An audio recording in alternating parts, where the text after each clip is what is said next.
Right, Libby, this one here, Mike and I used in the early 90s when we did the first unsupported crossing of the Antarctic continent from the Atlantic to the Pacific. And we had, on day one, 495 pounds in weight on each sledge. So 2 people, 1,000 pounds for 97 days. And crevasses were a big problem. Now, you're not going to have a problem with crevasses, even though some British roads are a bit cracked.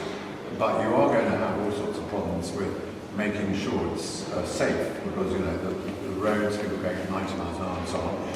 Actually towing them, you want to tow them smoothly.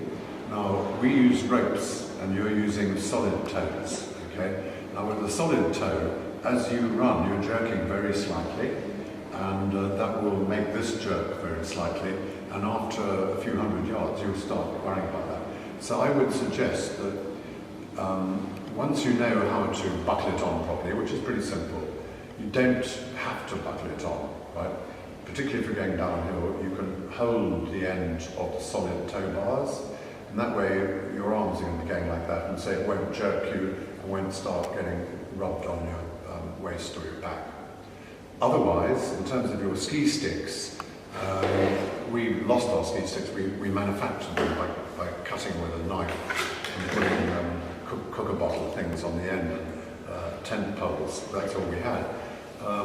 They are very, very important as you get tired.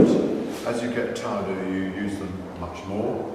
Balance, thrusting. If you're going up hills, of course, you thrust down on them. Most people use them together like that, but some people use them that way. It's up to you to find out which is best. Totally simple, and I would say you don't need any other advice other than to make sure you're fit before you start. Maybe you and the others are going to have to maintain about 5 miles an hour, 4 or 5 miles. Now that needn't worry you, because that is a slow jog. Don't use the word run, it's a slow jog. And if you compare it with a standard person's normal walk when they're not in a hurry, which is 3 miles an hour, it's not too terrifying.